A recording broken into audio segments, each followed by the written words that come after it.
Hey there guys, this is Tony with Aqua Cleansing. Take pride in your property. Today we're going to be doing an oil stain cleaning for a oil stain that has been there for approximately 3 to 4 years.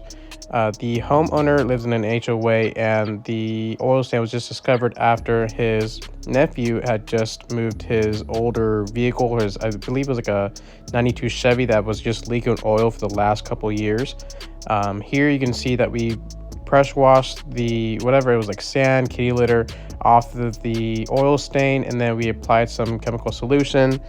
It's going to be a commercial degreaser, and then we scrubbed it in and we added more degreaser. We did about 3 to 4 rounds of this back and forth, letting that sit on there, making sure the degreaser does its job. And here you can see I'm talking to the homeowner, stating how, oil stains are the worst things for concrete, but we do try our best here. You can also see that we're doing the last and final round. We're going to be leaving a live enzyme that we use for oil stains on the oil stain to continue doing the work after we have left the job. And then it should be going to a lighter color throughout the next couple of weeks. Right there, we're doing the live enzyme. But yeah, this has been Tony with Aqua Cleansing. Take pride in your property.